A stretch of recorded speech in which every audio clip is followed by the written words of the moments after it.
नमस्कार, आप देख रहे हैं जन उत्तराखंड और मैं हूं आपके साथ भानु दीक्षित। सबसे पहली नजर हेडलाइंस पर।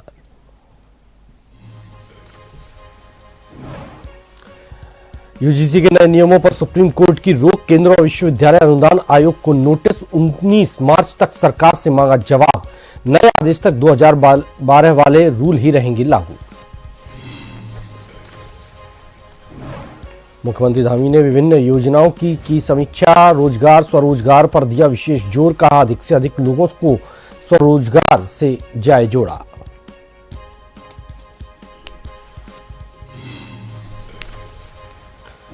देहरादून में भाजपा पार्षदों ने नगर आयुक्त से की मुलाकात, निगम की भूमि पर कब्जों को तुरंत रोकने की मांग, कहा जनता की भूमि पर अतिक्रमण बर्दाश्त नहीं।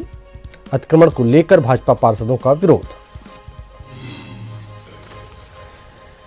नैनीताल हाई कोर्ट से वन गुर्जर समुदाय को राहत, दावों के निस्तारण तक नहीं किया जाएगा भूमि से बेदखल, खेती में हस्तक्षेप पर भी रोक।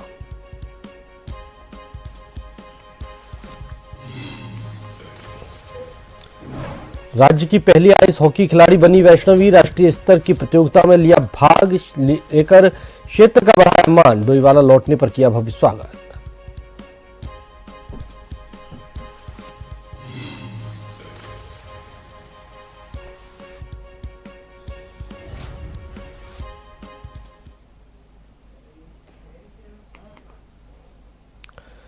खबर विस्तार से। मुख्यमंत्री पुष्कर सिंह धामी ने सचिवालय में कृषि, पशुपालन, पर्यटन एवं उद्योग क्षेत्रों से जुड़ी विभिन्न योजनाओं की विस्तृत समीक्षा की। इस दौरान उन्होंने अधिकारियों को निर्देश दिए कि सरकार की महत्वाकांक्षी योजनाओं के माध्यम से अधिक लोगों को रोजगार और स्वरोजगार से जोड़ा जाए।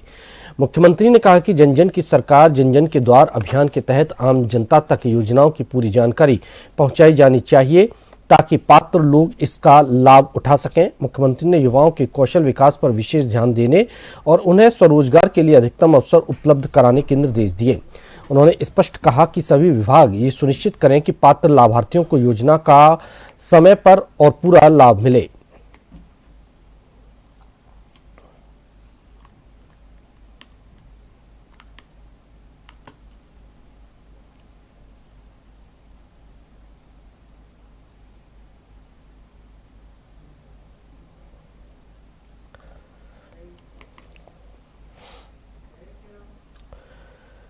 हैदराबाद में आयोजित विंग्स इंडिया 2026 में उत्तराखंड को एविएशन इकोसिस्टम को बढ़ावा देने वाला सर्वश्रेष्ठ राज्य घोषित किया गया। मुख्यमंत्री पुष्कर सिंह धामी के नेतृत्व में राज्य ने हवाई कनेक्टिविटी और चारधाम यात्रा को सुगम बनाने में बड़ी सफलता हासिल की। केंद्रीय नागरिक उड्डयन मंत्री ने यह सम्मान प्रदान किया। सीएम धामी ने इस उपलब्धि पर खुशी जताते हुए कहा कि हेली सेवाओं के विस्तार और आपदा प्रबंधन में हवाई संशोधन के बेहतर उपयोग से यह मुकाम मिला है।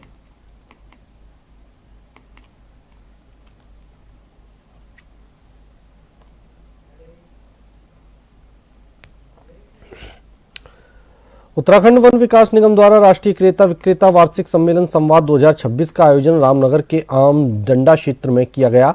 खास बात यह रही कि यह सम्मेलन करीब 12-13 वर्षों के लंबे अंतराल के बाद आयोजित हुआ, जिसमें देश के 20 राज्यों से आए बायर्स ने हिस्सा लिया जो कि वन विकास निगम से लकड़ी का क्रय करते हैं। सम्मेलन में लकड़ी के रेट्स, निकासी प्रक्रिया, पारदर्शिता और समन्वय और आपसी संवाद जैसे महत्वपूर्ण मुद्दों पर विस्तार से चर्चा की गई। कार्यक्रम का मुख्य उद्देश्य क्रेता विक्रेता के बीच संबंधों को मजबूत करना, व्यापार में पारदर्शिता बढ़ाना और बायर्स की अपेक्षाओं को समझकर उन्हें नीति और प्रक्रिया में शामिल करना रहा। सम्मेलन का स्लोगन व्यवहार से व्यापार तक रखा गया, जिसे सफल व्यापार की बुनियाद बताया गया। कार्यक्रम में प्रदेश के वन मंत्री सुबोध उनियाल, विधायक दीवान सिंह बिष्ट, वन विकास निगम की प्रबंध निदेशक सहित कई वरिष्ठ अधिकारी मौजूद रहे।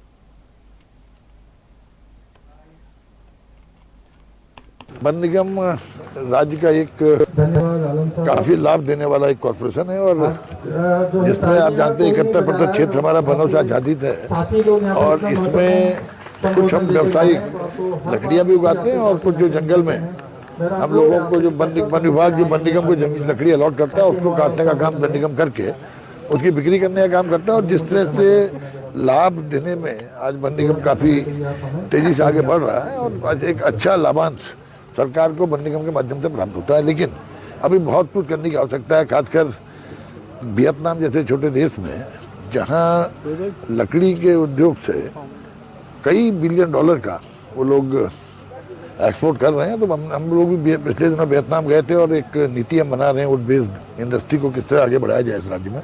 साथ ही साथ कुछ चीज़ें जड़ी बूटी को किस तरह से इस सेक्टर को जो हमारे यहाँ पोटेंशियल है हमारे राज्य में उसको किस तरह से एक्सप्लोर किया जा सके, इसको लेकर हमने भी वन पंचायतों के माध्यम से 628 करोड़ का एक हर्बल मिशन योजना प्रारंभ भी की है। हल्द्वानी से देहरादून जा रही उत्तराखंड परिवहन निगम की बस रामनगर के पास हादसे का शिकार हो गई। बेलगढ़ क्षेत्र में एक बाइक सवार को बचाने के चक्कर में बस अनियंत्रित होकर सड़क किनारे धंस गई। बस में सवार करीब 30 यात्रियों में अफरा तफरी मच गई। हादसे में घायल 6 यात्रियों को प्राथमिक उपचार दिया गया। गनीमत रही कि बस पलटी नहीं, जिससे बड़ा नुकसान टल गया। पुलिस ने मौके पर पहुंचकर यातायात सामान्य कराया।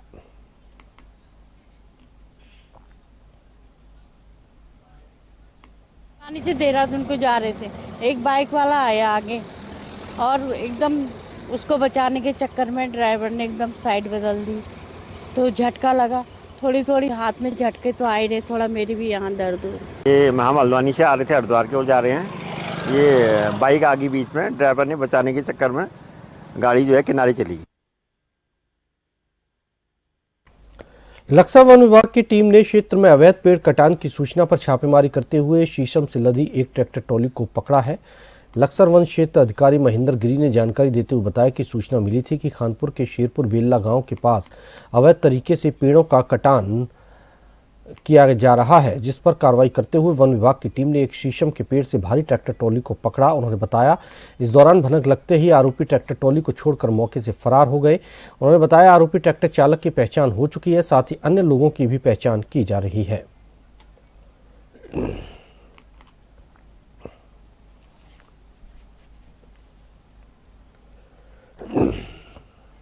इसमें जो है कल एक सूचना मिली थी कि जो है शेरपुर बेला जो गांव है उस तरफ साइड में जो है कास्ट क्षेत्रों में शीशम वृक्षों को खेतों से काट कर ले जाने का प्रयास किया जा रहा है। उसकी सूचना के क्रम में जो है हमने एक टीम बना के तत्काल हम जब मौके पर पहुंचे तो उससे पहले संभवतः हमारे वाहन की जो है आने की सूचना उन लोगों को लग चुकी थी और वो लोग जो है इस ट्रैक्टर को जो है कच्चे रास्ते से ले आते हुए किसी खेत में छोड़कर फरार हो गए। इसमें शीशम प्रजाति के 2 वृक्ष की लकड़ी है। उपयोग की जो है पहचान की जा रही है, कुछ पहचान जैसे ट्रैक्टर स्वामी के रूप में और अन्य के रूप में हो भी चुकी है। विकासनगर में एक युवती की संदिग्ध परिस्थितियों में हत्या से हड़कंप मच गया। युवती का शव उसके घर से कुछ ही दूरी पर सुनसान जगह से बरामद हुआ। बताया जा रहा है कि युवती अपने चचेरे भाई के साथ दवाई लेने निकली थी, लेकिन वापस नहीं लौटी। घटना के बाद से चचेरा भाई फरार है, जिस पर हत्या का शक जताया जा रहा है। देहरादून एसएसपी अजय सिंह ने घटनास्थल का निरीक्षण कर आरोपियों की जल्द गिरफ्तारी के निर्देश दिए हैं।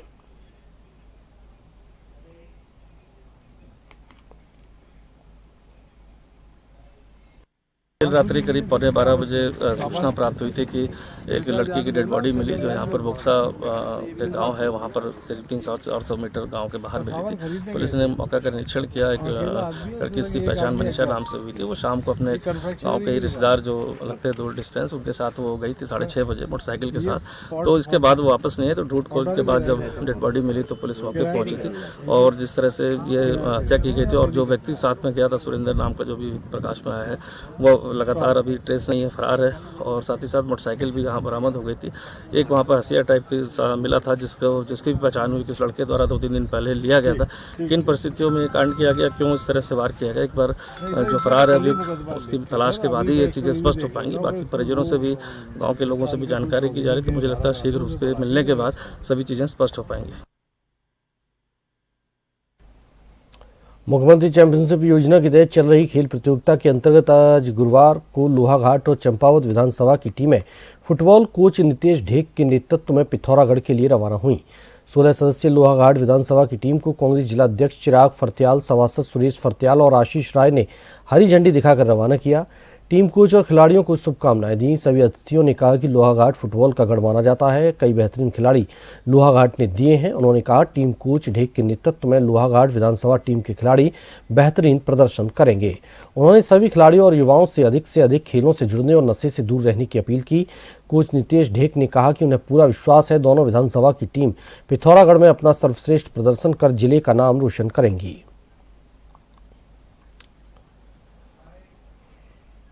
क्षेत्र लोहाघाट की अंडर 19 फुटबॉल टीम जो हमारे युवा साथी हैं, ये सब खेल प्रतियोगिता में शामिल होने के लिए जा रहे हैं। मैं इन सभी को बधाई देता हूं और मैं विशेष रूप से कोच जो दिन रात समर्पित भाव से इन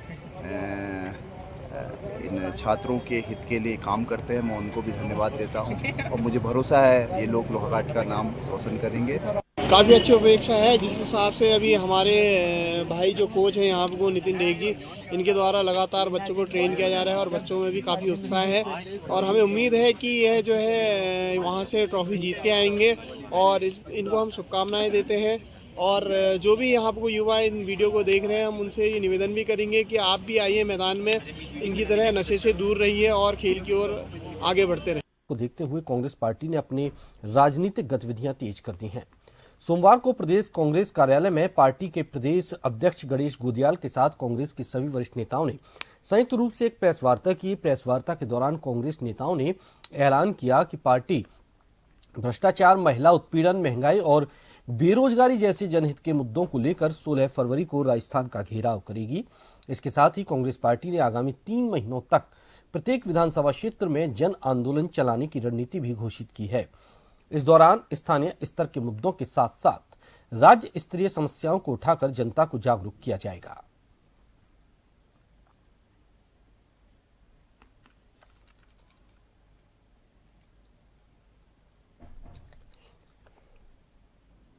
आबकारी विभाग की जो पॉलिसी है वो ऐसी बनाई गई है जिससे जो है शराब माफियाओं को संरक्षण मिल सके। अजीबोगरीब स्थिति है कि एक शराब की दुकान आप लीजिए, 2 दुकानें आप मुफ्त में पा लीजिए। भू कानून, ऐसा भू कानून हमने कहीं पर नहीं देखा। उत्तराखंड राज्य जो 2 मंडलों का राज्य है, यहाँ पर भू कानून को तोड़ मरोड़ करके इस सरकार ने बनाने का काम किया है। ये 16 फरवरी के जो कार्यक्रम राजभवन का घेराव का कार्यक्रम होगा, उस कार्यक्रम के मुख्य संयोजक माननीय प्रीतम सिंह जी होंगे। हमने प्रदेश के जो ज्वलंत मुद्दे 2 भागों में विभाजित किया है। एक प्रदेश के स्तर के जिसमें अभी सभी बातें आ गई, चाहे महिलाओं का उत्पीड़न है, पेपर लीक का, बेरोजगारी का मुद्दा है, कर्मचारियों का उत्पीड़न है, पेंशन कर्मचारियों को पेंशन का मुद्दा है, वर्गचार कर्मचारी, उपनल कर्मचारी, नर्सिंग, इन सारे मुद्दों को भी प्रदेश के स्तर पर हम जोड़ेंगे।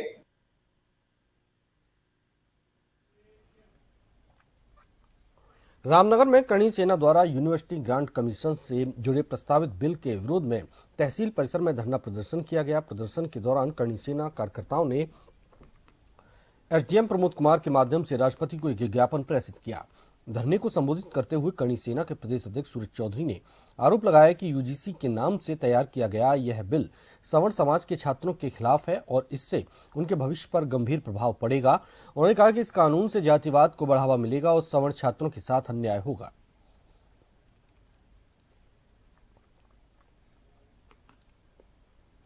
सरकार द्वारा एक यूजीसी कानून पूरे देश में लागू किया गया है, उसके विरोध में हम लोग ज्ञापन प्रेषित करने आए हैं आज, जिसमें करणी सेना उत्तराखंड द्वारा मांग की गई कि ऐसे यूजीसी जैसे काले कानून को तत्काल प्रभाव से वापस लेना चाहिए, क्योंकि इस कानून से जो बच्चों में पूरे देश में जातिवाद की भावना उत्पन्न हो रही है और कहीं ना कहीं ये देश के भविष्य के लिए बच्चों के भविष्य के लिए खतरनाक साबित होगा।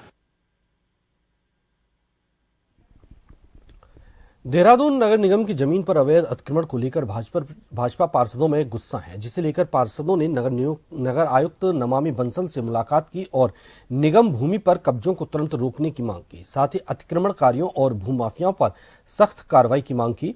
इस दौरान भाजपा पार्षदों ने कहा कि जनता की जमीन पर कब्जा बर्दाश्त नहीं करेंगे। इस पर नगर आयुक्त ने उचित कार्रवाई का भरोसा दिया है।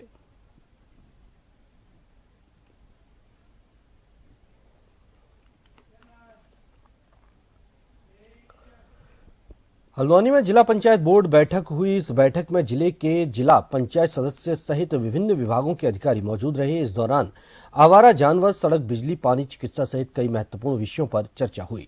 जिला पंचायत सदस्यों ने अपने क्षेत्र में विकास कार्यों पर देरी होने पर गहरी नाराजगी व्यक्त की। साथ ही जिला पंचायत अध्यक्ष ने लेट लतीफी कर रहे विभागों के अधिकारियों को मार्च से पहले 100% बजट खर्च कर गुणवत्ता के साथ करने को कहा है।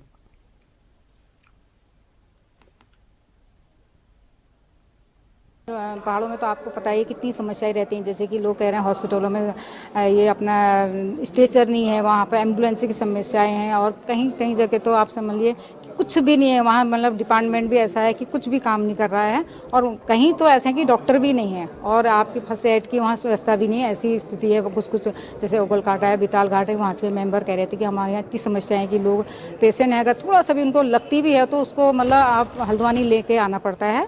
तो ये चीज़ें हम सोच रहे हैं कि इसको जल्दी से जल्दी इसका निराकरण होए और हम सारे अधिकारियों को आज यही चीज़ें कह रहे हैं कि उनका अधिकारियों से हमने रिक्वेस्ट की है कि पूरा जो भी काम रहे हैं हमारे उनको पूरे मार्च तक हो जाने चाहिए।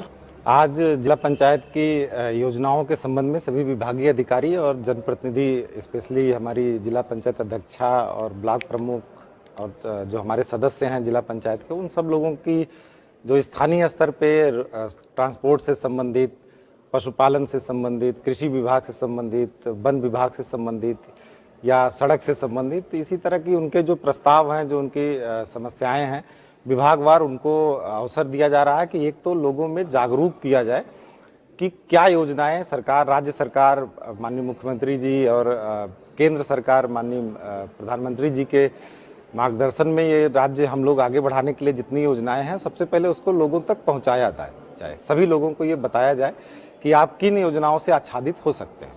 तो एक तो ये कोशिश में मतलब हमारे सभी अधिकारी कर रहे हैं कि क्या योजनाएं संचालित हो रही हैं और उसका क्राइटेरिया क्या है जिससे लोगों को आच्छादित किया जा सके। मुख्यमंत्री पुष्कर सिंह धामी ने गुरुवार को मुख्यमंत्री कैंप कार्यालय से छात्र कौशल संवर्धन हेतु लैब ऑन व्हील्स का फ्लैग ऑफ किया। यह लैब ऑन व्हील्स छात्रों को एआई कोडिंग, IoT एवं अन्य इमर्जिंग टेक क्षेत्रों में कौशल संवर्धन के लिए हैंड्स ऑन सुविधा उपलब्ध कराएगा। इसके साथ ही विज्ञान विषय के विभिन्न प्रयोगों को वर्चुअल मोड से सीखने में सहायता प्रदान करेगा। लैब ऑन व्हील्स छात्रों को लर्निंग बाय डूइंग के लिए बेहतर प्लेटफॉर्म उपलब्ध कराएगा। Infosys spring board lab on wheels आगामी 5 वर्ष तक पूरे राज्य में संस्थाओं में जाकर छात्रों को जागरूक करते हुए उनको हैंड्स ऑन प्रशिक्षण प्रदान करेगा और उनको वैश्विक संभावनाओं से जोड़ेगा। लैब ऑन व्हील्स राज्य में छात्रों के लिए हैंड्स ऑन प्रशिक्षण की अनुपलब्धता को न्यून करेगा और लैब ऑन व्हील्स में उपलब्ध हैंड्स ऑन एवं प्रैक्टिकल्स उच्च शिक्षा, तकनीकी शिक्षा एवं विद्यालय शिक्षा ग्रहण कर रहे छात्रों हेतु उपयोगी है।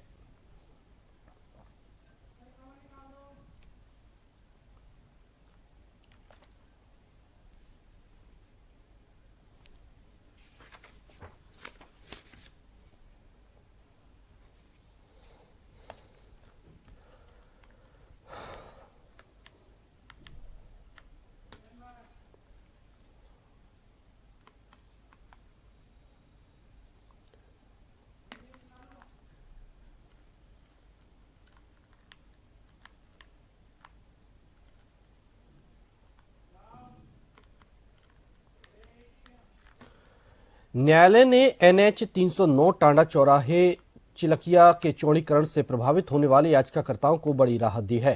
न्यायमूर्ति सुभाष उपाध्याय की एकल पीठ ने आदेश दिया है कि याचिकाकर्ता की आपत्तियों पर निर्णय होने तक उनके खिलाफ कोई भी दंडात्मक या बलपूर्वक कार्रवाई न की जाए। मामले के मुताबिक नेशनल हाईवे 309 के चौड़ीकरण के लिए सरकार ने 4 नवंबर 2025 की एक अधिसूचना जारी की थी।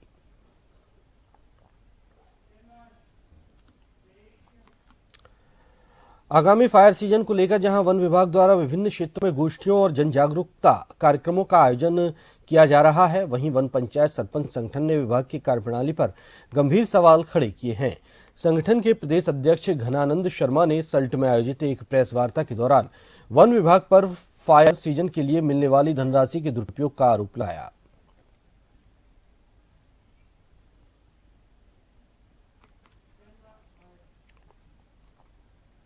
वन विभाग के कर्मचारियों को धनराशि मुहैया कराई जाती है या नहीं कराई जाती है, ये जनता आम जनमानस से भी और वन पंचायत सरपंच लोगों से भी बहुत दूर है। हमारा सीधा आरोप है कि ये धन दिया जा रहा है तो वो सीधे के सीधे अधिकारियों का जेब भरने के लिए दिया जा रहा है या फिर सरकार को समृद्ध और संपन्न करने के लिए दिया जा रहा है। उस धन का जनता पे, वन पंचायतों पे किसी भी किस्म का कोई प्रयोग नहीं हो रहा है। भारतीय किसान यूनियन क्रांति संगठन से जुड़े सैकड़ों किसान मंगलवार को अपनी 6 सूत्रीय मांगों को लेकर हरिद्वार जिला अधिकारी कार्यालय पर धरना प्रदर्शन के लिए रवाना हुए। किसान लक्सर चौक पर एकत्रित हुए और वहां से जुलूस के रूप में डीएलए की ओर कूच किया। इस दौरान संगठन के प्रदेश अध्यक्ष यूनुस अहमद और जिला अध्यक्ष अनिल चौधरी ने बताया कि किसानों की लंबे समय से लंबित समस्याओं को लेकर आज जिला अधिकारी के समक्ष धरना दिया जाएगा। उन्होंने कहा कि किसानों पर लगातार बढ़ते दबाव और गलत नीतियों के चलते आंदोलन का रास्ता अपनाना पड़ रहा है। किसानों की प्रमुख मांगों में कमरों की निगरानी के माध्यम से किए जा रहे चालानों पर रोक, स्मार्ट मीटर लगाए जाने की प्रक्रिया पर प्रतिबंध और शुगर मिलों से गन्ना कोल्हू को 15 किलोमीटर दूर किए जाने के आदेश को वापस लेना शामिल है। इसके अलावा अन्य स्थानीय स्तर की समस्याओं को भी मांग पत्र में शामिल किया गया है।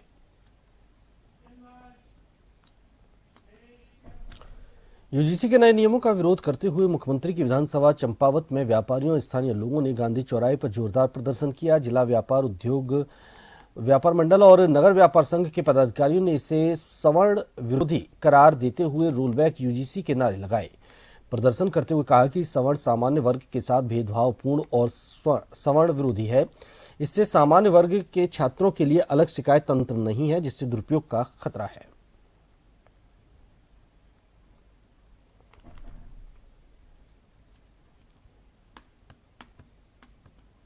इसमें यह है कि अगर कोई झूठी शिकायत दर्ज कर दे तो उसके झूठी शिकायतकर्ता के खिलाफ कोई भी जुर्म या दंड का प्रावधान नहीं है। जिसके खिलाफ आप आरोप लगाएंगे वही अपने को निर्दोष साबित करने में समय व्यतीत करेगा। तो मेरा कहना यह है केंद्र सरकार से भी कि इस तरीके के बिलों को उच्च शिक्षा में लागू न किया जाए। अगर करना ही है तो उसमें कुछ अमेंड किए जाए जिससे सभी छात्रों के लिए समान है, क्योंकि जातिगत भेदभाव किसी के साथ भी हो सकता है। तो ये बिल सबके लिए समान करा जाए। कृषि बिल जो एक है, ये एक बहुत अन्यायपूर्ण एक बिल पारित किया गया है, जिससे देश के बच्चों के भविष्य, सामान्य वर्ग के बच्चों का भविष्य खराब होने की पूरी संभावना है। क्योंकि बच्चा अपने नित्य की जो उसका अपना वो है पढ़ाई वगैरह का जो है उन चीज़ों से भटक जाएगा। ये भारत की जो संविधान की मूल भावना है उसके खिलाफ है। अनुच्छेद 14, 15 और 21 में जो समानता और सद्भावना का हमको अधिकार दिया गया है, ये उसका खुला उल्लंघन है। माननीय प्रधानमंत्री जी से अनुरोध है कि इसको शीघ्र अतिशीघ्र वापस लिया जाए और महामहिम राष्ट्रपति जी से भी अनुरोध है, क्योंकि ये देश समाज को बांटने वाला कानून है। एक जो छोटा बच्चा है जो अपने नए जीवन में प्रवेश कर रहा है, अगर उसको कॉलेज में जाती इस तरह की भेदभाव का सामना करना पड़ेगा तो उसके मानसिक और सामाजिक स्तर पर इसका बहुत गहरा असर पड़ेगा। रुड़की के विकासखंड में भ्रष्टाचार की जड़ें कितनी गहरी हैं, इसकी बानगी ग्राम खड़खड़ी, नन्हेड़ा, अनंतपुर, सफरपुर और भारापुर में देखने को मिली। आरोप है कि राष्ट्रीय पर्व के अवसर पर जब हर सरकारी विभाग में अवकाश होता है, वहां मनरेगा का काम धड़ल्ले से जारी दिखाया गया। नेशनल मोबाइल मॉनिटरिंग सिस्टम पर बाकायदा मजदूरों की हाजिरी भरी गई, लेकिन हकीकत इसके बिल्कुल उलट थी। राष्ट्रीय अवकाश के दिन भी नियमों की सरेआम धज्जियां उड़ाई गई। सूत्रों के मुताबिक मौके पर न तो कोई काम हुआ और न ही कोई श्रमिक पहुंचा। इस पूरे मामले ने जब तूल पकड़ा तो विभाग में हड़कंप मच गया। रुड़की की बीडीओ सुमन कुटियाल ने मामले की गंभीरता को देखते हुए सख्त रुख अपनाया। उन्होंने कहा, मामले की पूरी पारदर्शिता के साथ जांच की जाएगी। देखिए, हम लोग जो है समय समय पर हमारे जो है स्टाफ की जो है मीटिंग्स वगैरह में भी यही बताते हैं कि जो भी जो है राष्ट्रीय पर्व के जो सरकारी कार्यक्रम है या सरकारी जो निर्माण कार्य है, खासकर जो हमारा मनरेगा के जो कार्य है वो न किया जाए। लेकिन मेरे नॉलेज में भी नहीं है अभी कि इन्होंने काम किया करके। तो इसमें जो है हम लोग देखेंगे कि क्या किस तरह से जो है इन्होंने काम करवाया है, तो देखने के बाद ही मैं बता पाऊंगी आपको। इसी के साथ इस बुलेटिन में फिलहाल इतना ही। नमस्कार।